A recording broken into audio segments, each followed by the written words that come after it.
James William Nixon was born in Liverpool, England on January 17, 1836, to William Abraham Nixon and Bridget Dagnall of Irish descent.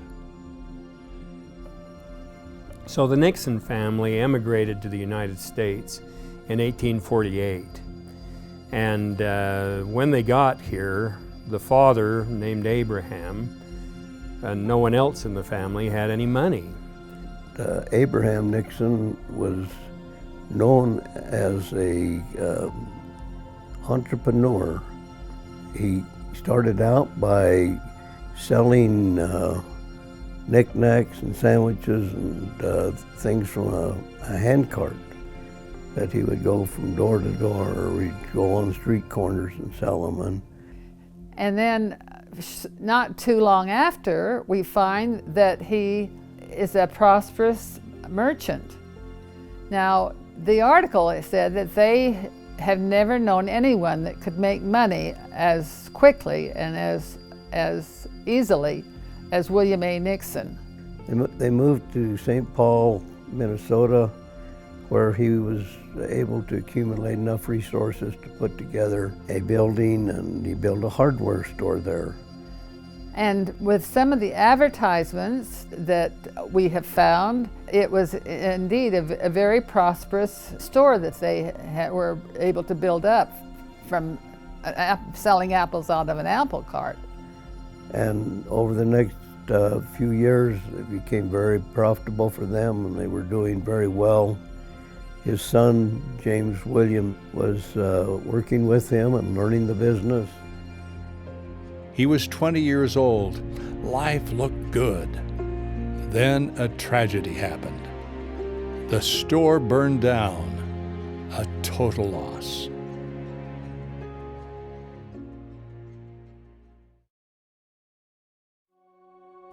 We're going to talk now for just a minute about Johanna, our grandma, and her family. She lived in Denmark. When she was a little girl, her dad, Christian Schultz, was the blacksmith in the community, in the village, and he was very prominent and very well recognized.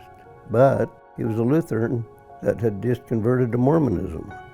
So on one occasion, there were a couple of elders who were staying with Christian and his family, and this enraged the Lutheran minister. So he went out and he got together a mob of his followers. They want to kill 2 Latter-day Saint elders. The mob broke windows, tried to come down the chimney, but couldn't get in. The elders escaped. This didn't deter Christian at all, and pretty quick he was on a mission of his own, and he was sent to go and teach the gospel to his business associates in another city.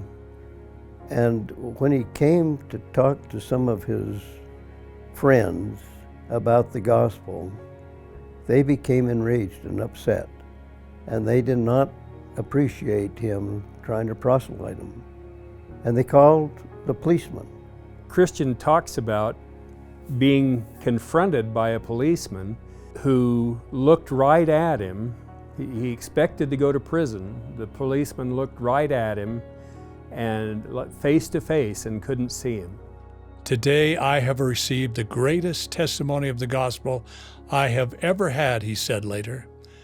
I expected to be imprisoned, but when the policeman came up to me, staring at my face, God blinded his eyes so that he didn't see me. That was a testimony to Christian as to how the Lord interfaces and comes to our rescue in times of need. As time went on, that just strengthened the faith of this family. But they were persecuted for years until such time that they decided that they were going to leave and come and follow the Mormons to Utah. After 2 years of trouble, chaos, misery, and danger, the family traveled to Liverpool, England from Copenhagen, Denmark. On May 30th, 1857, they boarded the ship Tuscarora. They arrived in Philadelphia July 3rd, 1857. This wonderful, faithful man died at sea and was buried just 10 days before they made landfall in the Americas. The mother of the family, well, she prophesied that she was going to die and that her two youngest children were going to die soon. And in fact, that happened. The young Johanna and her sister Sidsi were the only ones left in the family. They were being taken care of by a wonderful woman who would have been happy to keep them, and they went to Zion instead. Johanna found herself in a wagon train going to Zion, to Salt Lake City, and she bruised or wounded her heel. And it became infected and became untenable. She couldn't walk on it. And this same thing had happened just a short time before to another member, and he died from blood poisoning. And so this was serious. And so one of the leaders took Johanna, 13 years old, set her up on one of the wagons, took his penknife out, and cut out all the infected area, the proud flesh. Now think of this. Here's this little 13-year-old girl, 15-year-old girl, having her foot operated on with a pocket knife. They gave her a blessing, and the next day she was walking, and she walked all the way to Zion.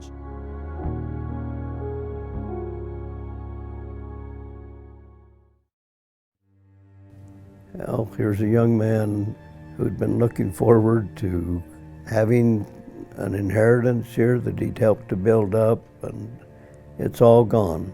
He's about 19 or 20 years of age, and he got to thinking, what am I going to do now?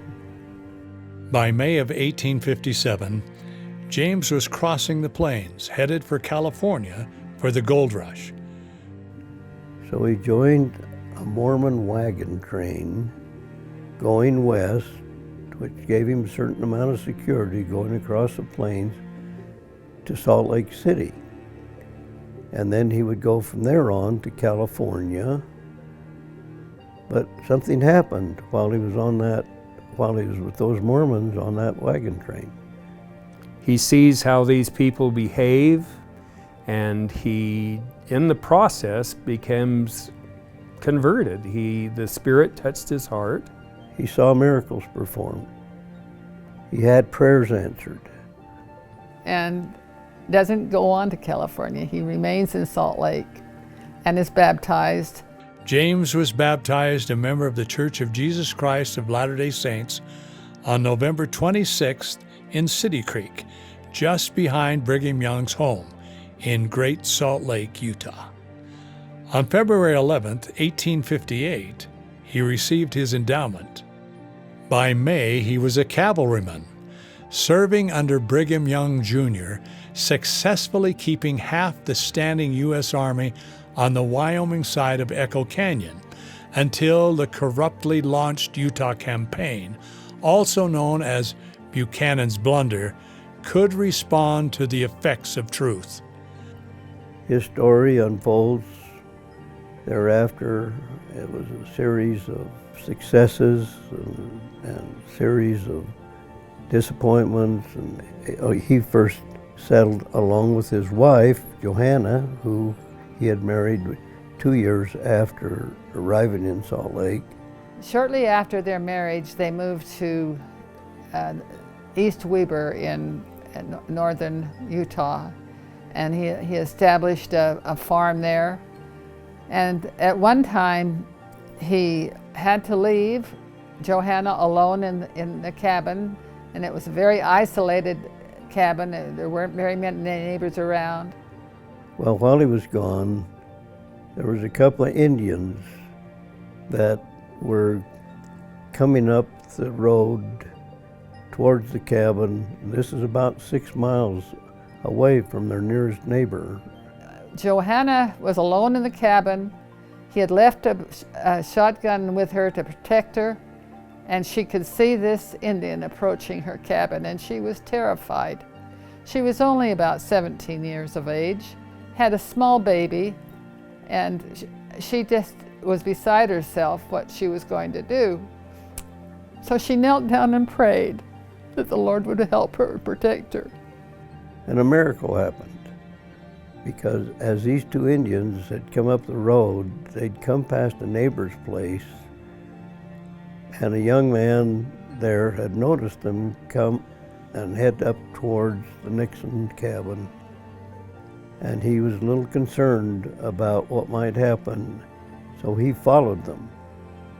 And he was able to convince the Indian to move on, to not try to get into the house, and that saved her from having to make a decision on whether or not she would use her gun or not. They didn't remain in East Weber very long. They moved back to Salt Lake City, and he was learning the tinning trade. Now remember that J.W. Nixon was trained to be a merchant. He wasn't trained to be a tinsmith, but he, after coming to Salt Lake, acquired that skill. Then Brigham Young came to him, and he said, "I need you to go colonize Dixie. If you would do that for me, you would help us in growing these outposts." To show the obedience and devotion that this family had, when the brethren called them to go to Dixie, they didn't hesitate. And they didn't wait for spring or summer. They left in January of 1866 in the dead of winter, and it wasn't easy with their 3 little girls and his wife Johanna. James bought a lot, pitched a tent for his family, which now included little Mary, Emma, and Hannah, ages 5, 4, and 2, and set out for California to buy tinsmithing tools. I can't even imagine how hard that would have been. The faith that Johanna must have had to be able to stay there with 3 small children, it just blows my mind. But then he had a lot of faith to go and leave her there too, and I'm sure the Lord blessed him, but I'm really touched with their faith and their hard work and their dedication. And he was gone 90 days. He came back in May before it got really terribly dangerous from the heat in the Mojave Desert, and commenced to build a house. And the house had a basement because he was tinsmithing in the basement, because tinsmithing requires flames and soldering and cutting metal, and he did that down in the basement where it was cooler because he was a smart guy. Back in 1863, a native Paiute man showed a sample of rich silver ore to his friend William Hamlin. This began the famous Pioche, Nevada silver strike. Local Latter-day Saints soon profited from hauling mining equipment and ore for the miners. From 1869 to 1871, James worked as a teamster, hauling freight. One of the treasures that we've acquired through the years is J.W. Nixon, the first diary of the time that he was in Pioche. And this diary is very interesting in the fact that it tells that he left for Pioche in January of 1872. It was a very prosperous town, but it wasn't the most desirable town to raise a family. Now you want to remember, the one reason he didn't want to go was there was an article published at that time that said there had been 67 deaths in Pioche, Nevada before the first natural death. The Daily Territorial Enterprise from Virginia City had this in describing Pioche. Pioche is overrun with as desperate a class of scoundrels as probably ever affected any mining town. And the law is virtually a dead letter. Murders and attempted murders are almost of daily occurrence, and the six-shooter and Bowie knife are the only arguments used in settling the most trifling of difficulties. It is high time that something should be done, for as matters now stand, the name of Pioche has become a byword of reproach and a synonym of murder and lawlessness throughout the state. How many of us would want to take our wife to a place like that and start a business?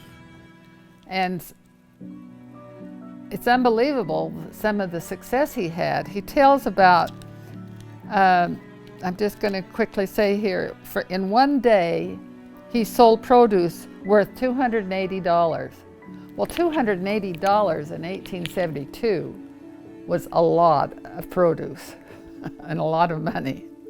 Became known as the Mormon trader, and people in the area from all around started bringing him their produce and their farm animals and whatever they wanted to sell, and his store became the central place for servicing the people in Pioche. The Nixon's friend and St. George neighbor, Brigham Young, counseled James that if they would be faithful to their covenants and pay their tithing, he and Johanna could make their fortune servicing the mines with merchandise. In the lawless, hyper-violent Pioche, Nevada mining district, a load of St. George lumber was in high demand. It was worth 3 times what James paid for it. During the time he was there, he also started a business in the lumber business.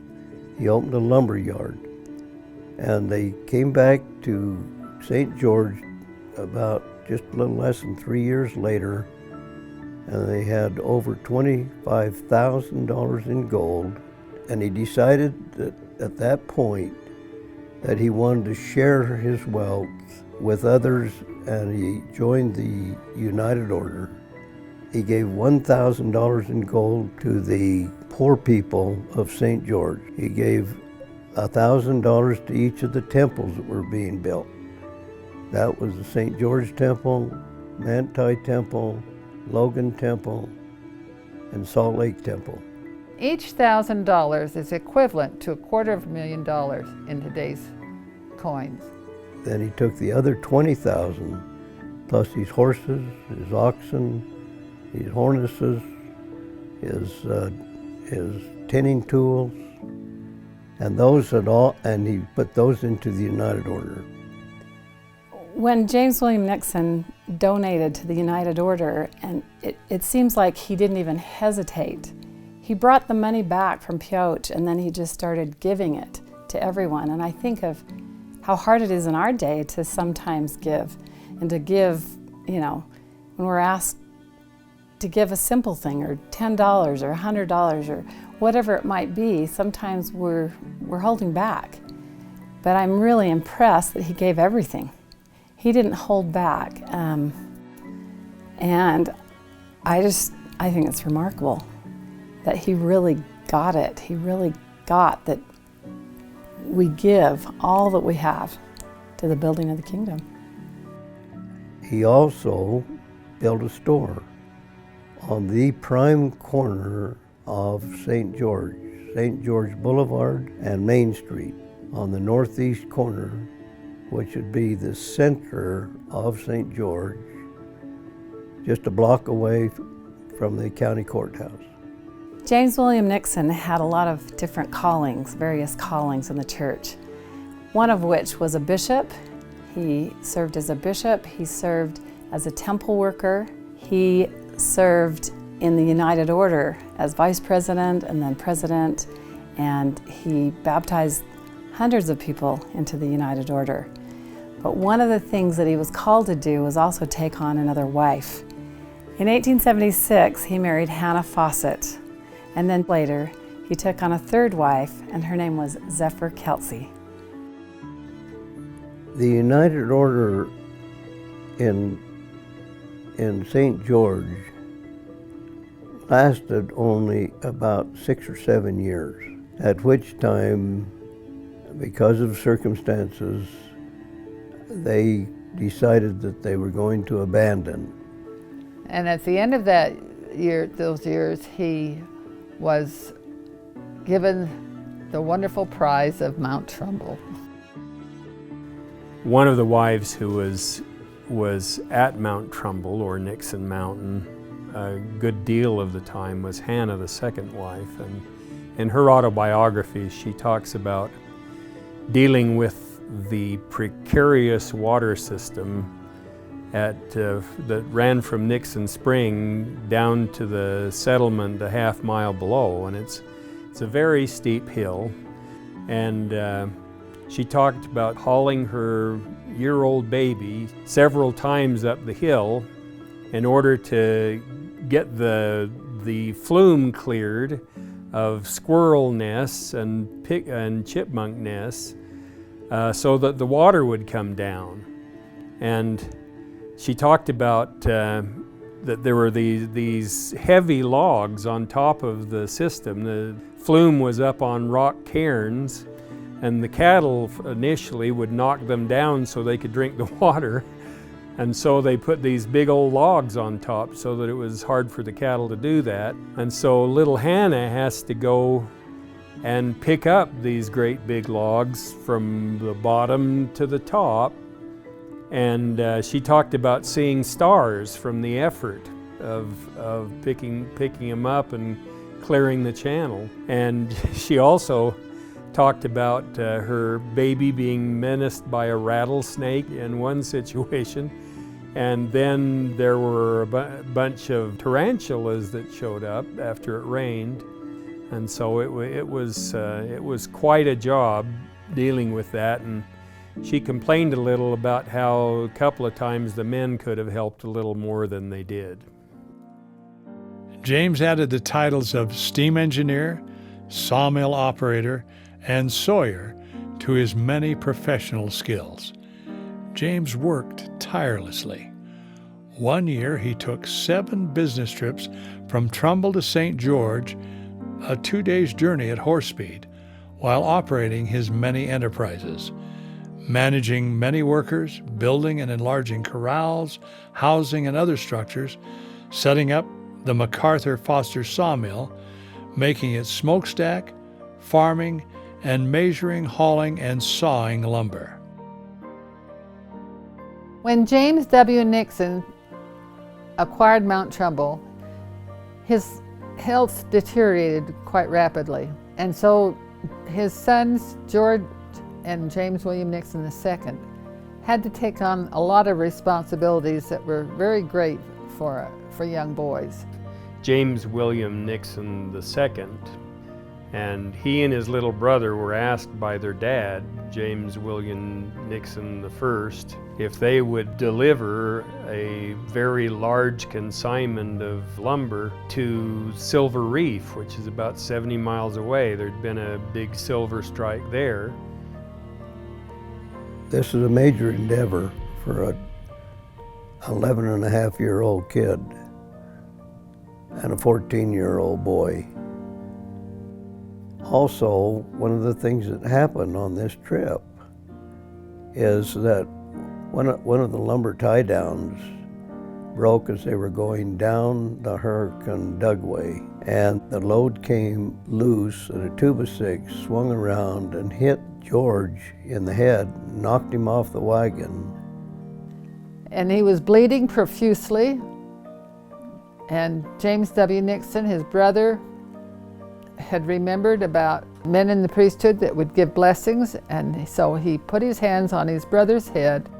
And he asked to preserve the life of his little brother. And by the time the prayer was through, the bleeding had stopped and George was conscious. That's a miracle. And it was a miracle because when they got to the bottom of the hill, this man called out to him and said, "Where's your father?" And he says, "Well, he's sick. He's out at Trumbull." He says, "Well, where's the man with you that helped you come this far?" We didn't have anybody else. Just us boys brought this. He said, you mean to tell me you boys came all the way from Trumbo with this load of lumber?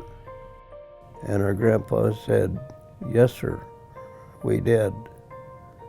And then he said afterwards, we knew we had some help. And it was a tender mercy of the Lord to help them come and succeed in the mission that their father had given them to do. James William Nixon worked hard until the day he died. He had a commission to cut 1 million cuts of lumber for the temples. And even though he had cancer and he was very ill, even went up to Salt Lake at one time and had some of his tumors removed, he still did not give up until he finished his commission. And he pushed forward so that everything was completed. Everything he had been asked to do was done. He ended up dying February 19th, 1882 in St. George. You have to give him credit for overcoming his difficulties. And I think that this tells future generations that when things are hard,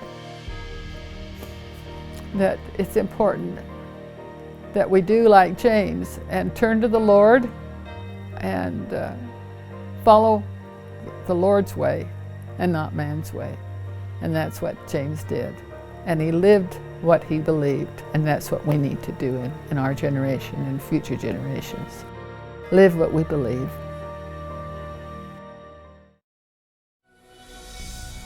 In his time, there was no greater man, no finer man than James William Nixon. There was no finer family, and we have the honor of being his descendants. Now each of us has our own story to unfold. Let's make them proud of us.